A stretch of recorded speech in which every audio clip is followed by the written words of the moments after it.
Hey, it's Quadix here. I got a Discord server now. I got a couple of mods on there. There were some issues last night and this morning. It's been fixed. Just don't do stupid stuff on there and you won't get banned. It's chill there. I'm going to be on there every day. So if you want to join, the link will be in the description. Check out my Instagram. The link to that is also in the description. Feel free to DM me. I respond to all DMs. If you have time, please check out my other series. The links to playlists of all the what ifs I've done will be in the description. Check out the community tab. I use that for polls to select what videos I do and more. The link to that is also in the description. Please like, comment, queue as much as you would like, or any other comments you may have, like what if suggestions and more. I read all comments. Make sure you're subscribed. If not, hit that subscribe button. When we hit that 10k, I'll do something. I don't know yet. Now that that's out of the way, roll the intro. And today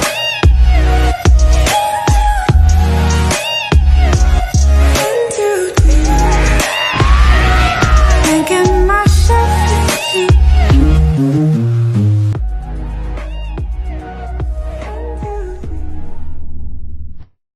Okay, this is gonna be a short one because I really don't have time today. But since it's the weekend, I will be posting decently long videos of this series. Let's just get into the story. The fight was tough, easily the toughest that Naruto had ever fought. The bruises and sore muscles were the definite proof of that. He winced as he rolled his shoulders, trying to relax it a bit as he exited the room. He had given it his utmost effort from the beginning, trying to end it as quickly as possible.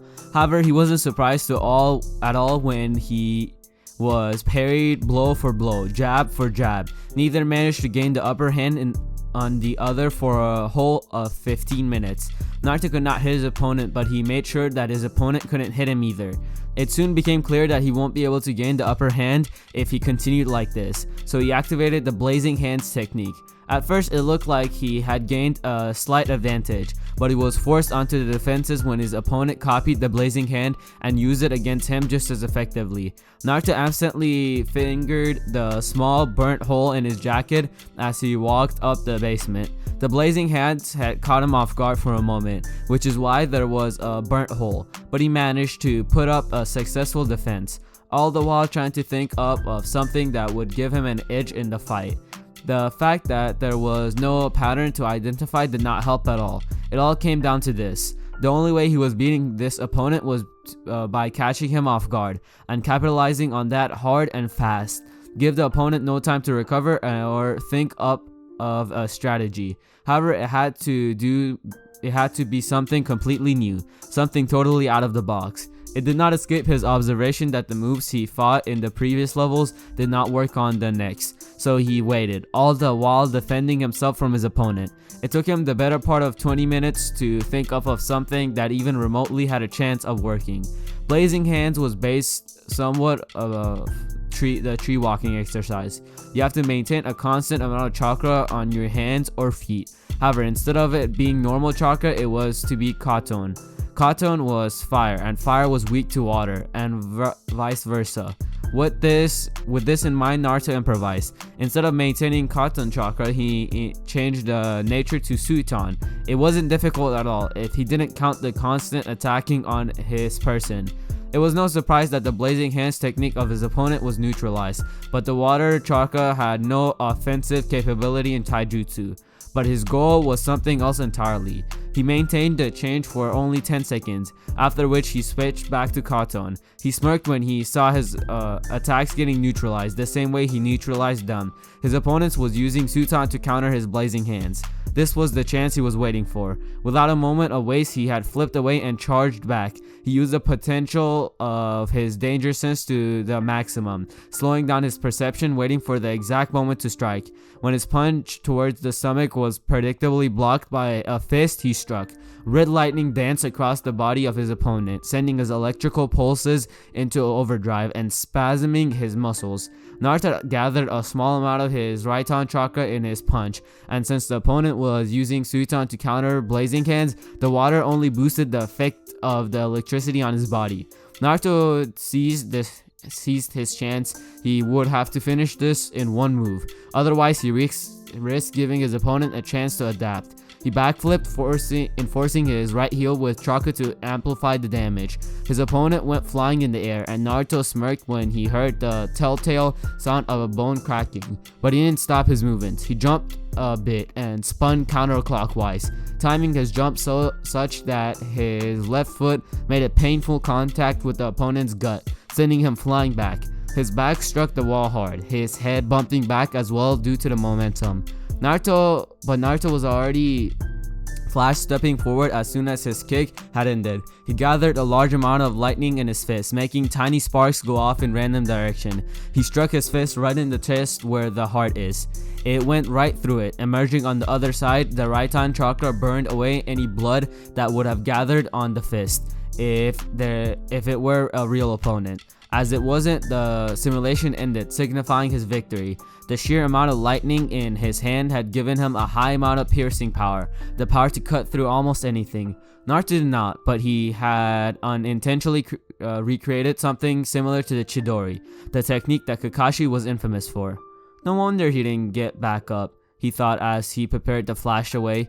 The simulation had ended after that. His purpose was achieved. He had managed to distract himself from the whirlpool of panic he was going through.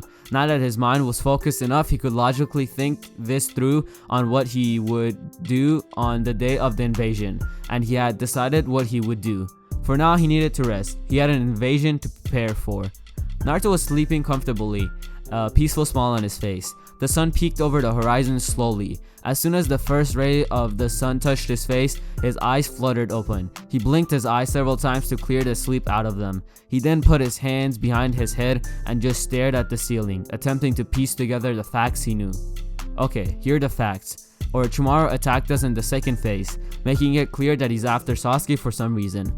From what I learned from Tamari, the Sand and the Sound are planning a combined invasion on the Leaf on the day of the finals. So it's not just that the Sand and the Sound Shinobi will be fighting each other, but the Kage will fight as well. Gigi is up against the Kazekage and possibly Orochimaru as well. That snake just wants to see the Leaf destroyed, given that he was denied the title of the Yondaime by Gigi. The fact that Gigi only cemented the fact that he would never become Hokage by declaring him a missing nin is only the icing on the cake. He wants to see the Leaf utterly destroyed. Naruto frowned heavily at his thoughts. The Leaf was in a very bad situation. He knew that Gigi must have organized his forces accordingly upon learning of the invasion 2 days ago, so he only needed to worry about himself. It was finally time to cut loose. He was ready to show the world who he really was. Though it will be amusing to see whether the world is ready to know who I really am, Naruto smirked. He completed his morning rituals and was waiting for his clone to finish making breakfast. Today, he would be resting entirely, so he could fight in peak condition tomorrow, which means he had ample amount of time to come up with a plan on how to deal with Gaara. He doubted it was simple enough to get close to Gaara to apply the 5 elemental seal, for his absolute defense was nothing to laugh at. The clone was grumbling about slave drivers when he served breakfast to Naruto. Naruto proceeded to dispel the clone while he ate the pancakes. He began thinking of ways to beat Gaara as he slowly ate his breakfast. Taijutsu was out of the question, if what Gaara did to Lee was anything to go by. Genjutsu was a useless option to use against the Jinchuriki, for the beast inside them would release the illusion for them. That left ninjutsu and funjutsu. Gaara primarily used sand, which was a glaring weakness for Naruto to exploit. Naruto knew how well Gaara could control his sand, but he doubted he could control it well enough when it got soaked in water. Wet sand was heavy. Fire was only good to use if it was hot enough to turn the sand to glass. He could use lightning, but he preferred if it didn't come to that. He would douse Gaara in so much water, he would be hard pressed to find enough sand that he could control. Funjutsu was something he could use to a great effect. A chakra absorption barrier would effectively trap and drain Gaara of his chakra until he dropped unconscious. But that presented another problem. Kurama had told him that the moment Gaara falls asleep, Shikaku would seize control and get free, so he would have to deal with the Biju. Thank God for the fog summoning, he thought as he washed his plates. He dried them and went back to his room. Gazing in the mirror, he saw his hair and sighed wistfully. A second later, a clone popped into existence. Already knowing what to do, he picked up a blade and scissors. and set up to cutting the original's hair. Tears of regret flowed out from his eyes. Why are you cutting your hair, Prime? It's such fine hair. Naruto turned in confusion. Why are you complaining? The clone scowled. I know what you want to do with your hair, and I say it's idiotic because we would look like idiots. Naruto snorted. Who says you have an opinion? Who says we have an option? The clone grumbled as he set to cutting the hair, while Naruto remained on guard, ready to dispel the clone in case he tried to shave him bald. 15 minutes later, Naruto gazed at himself in the mirror, smiling as he saw his new hairstyle. He even had his whiskers removed, for patches of hair with a pattern that he had hardly looked good on anyone. He had cut his ponytail, causing his hair to fall around and making two jaw-length spiky ear tails on either side of his head. He experimentally lifted his right hand and spiked his head forwards. He smiled when the hair seemed to actually spike forward and stay like that. People are gonna get a heart attack tomorrow, he smirked. He went into the bathroom and took a quick shower. I have to prepare some back for Gigi, for he may have to face the Kazekage and Orochimaru at the same time, he thought as he wiped himself dry. I think he looks like Minato now. I'm pretty sure. What do you have in mind? The sudden deep baritone caused him to look once. About time you woke up. I was beginning to get worried when you didn't respond to me thinking earlier. Kurama scoffed. You're about 10,000 years too young to worry about me. Anyways, what do you have in mind? Putting on his clothes, he scoffed in return and replied, I'm only a genin. I can only prepare a few hundred shadow clones, nothing else. Kurama thought for a few moments and said, you know, you underestimate your shadow clones. Don't forget, you're a decently skilled mortal of your age. He gracefully ignored the snort from his host. And as such, shadow clones of your caliber can act as great support for anyone. If you say so, Naruto absently replied as he dressed up as usual. He looked at his hair in the mirror, noting the way in which it formed a spiky mess on his head. He arranged it so it was spiked forward on top of his head. He wondered what to do about his ear tails. He knew that his father too had jaw-length bangs on either side of his head. He could replicate that, but he really didn't want his hair sticking around his face if it got wet with water. He could tie the bangs under his headband, but then it would still stick randomly when wet. What to do? It's quite rare to see someone like you, who never pays attention to irrelevant things, fussing over your hair, Kurama slyly commented. Naruto scowled. It's a relevant concern, okay? And when did I ask for your opinion on this anyways? You didn't. I was simply stating a fact.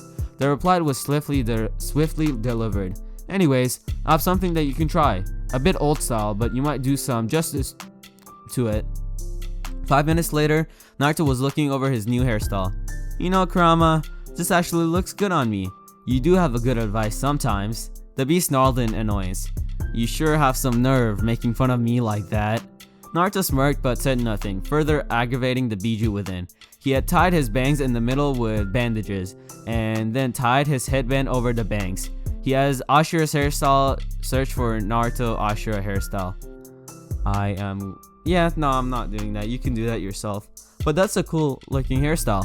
He grabbed the two blank scrolls and Ashura's Hagoromo's son, if you didn't know, like the Senju one. He grabbed two blank scrolls and his sealing supplies. He left for the marker he had left on the training spot where Jiraiya trained for the last 3 weeks. He was gone in a flash. Naruto appeared in the clearing, spreading out his senses and confirming if he was truly alone or not. When he had confirmed, he sat down and opened one of the scrolls. Taking out his brush and ink, he started writing seals for a prisoner containment scroll with a slight alteration. In just under a minute, he had completed writing down the sealing sequence. He inspected it for any mistakes, then nodded upon finding none. Standing up, he made a half-ram seal. Around 200 shadow clones popped into existence. Alright, I want you to divide into 2 groups of 100. Yes, sir. For a second, Naruto feared that the sound of 200 people simultaneously shouting would draw someone's attention. He sensed for any foreign chakra signatures, but found none. Nonetheless, he had to do this quickly. It took him just under 10 minutes, but he managed but he managed to seal one group of clones into the scroll. Normally, a prisoner scroll is made for dead people who have no chakra. Also, it is made only for one person. So Naruto had to tweak the seals a bit so that the amount of chakra that was shaped into his 100 shadow clones did not get disturbed in any way. Also, he had tweaked the seals to allow solid 100 constructs to safely get sealed. He exhaled a breath and did the same with the other 100. In 20 minutes, he had prepared a backup for himself and Gigi. Each backup worth 100 shadow clones. Alright, my work is done for today. Kurama, will my reserve be back to full by tomorrow? Easily, leave it to me. Might even be able to expand them a bit. Naruto nodded, pleased with the development. All that was left is to wait for tomorrow. Tamari watched as her sensei paced their room in agitation. She glanced over to the other occupants of the room. Kankura was cleaning his puppets, but kept a wary eye on their sensei, as if unnerved by his recent behavior. Gaara was just simply staring out of the window, arms crossed. No one knew what Gaara was thinking all the time, but it wasn't that hard to guess that he was bloodthirsty. All this time, there had been no one who Gaara had managed to kill, aside from the second phase of the exams. He was getting restless, and that spelled danger for all of them. Tamari thought back to the events of last night and had to vehemently fight off the blush that threatened to cover her entire face in red.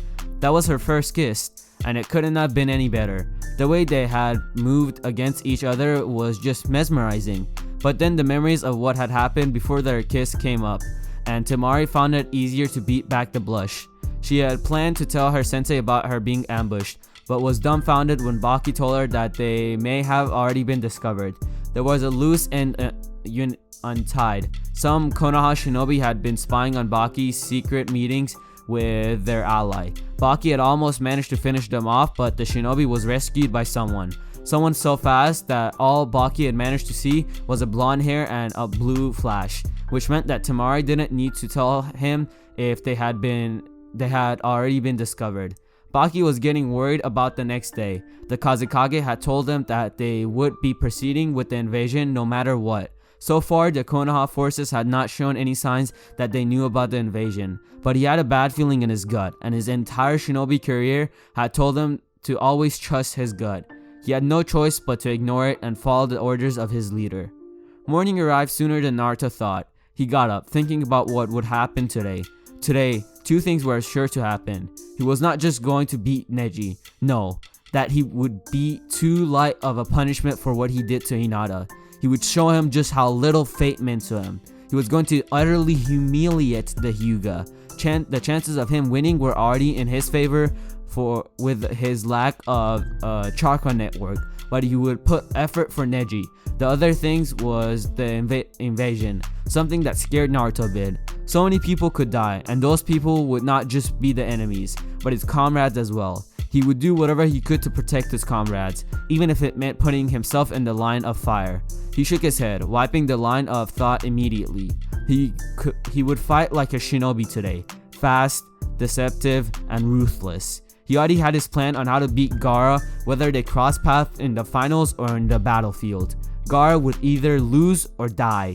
He personally preferred if it didn't come to the second choice. Getting up, he quickly got ready. He chuckled and double chuckled. He checked and double checked his hip pouches and holsters, nodding when he saw they were fully stocked with what he needed. He put the backup scrolls in the pouches as well, reminding himself to give one of them to Gigi. He tied his headband around his head and tied his hair just like yesterday. He smirked when he saw he looked almost like a mini-me of his father. Today would mark the day as the reveal of the legacy of the Yondaime Hokage. Okay guys, that's where I'm gonna end it. That actually wasn't that long. One other thing before I end it, go read the Discord rules. We have a whole set of new rules. It's not too harsh, it's just to keep the server nice and neat. Anyways, I hope you've all enjoyed, and I'll see you all in the next part. Bye. Wanted a bitch who was on the move, but you want a goddamn late. Got that one in my bed and she just wanna sleep. Fucking up all of the sheets. She only wake up to eat. Do this shit every week. Like why you do that? Crying you wanna be great, but sleeping until the next day. Why you do that? got that much in the bank. We go out, she order the steak.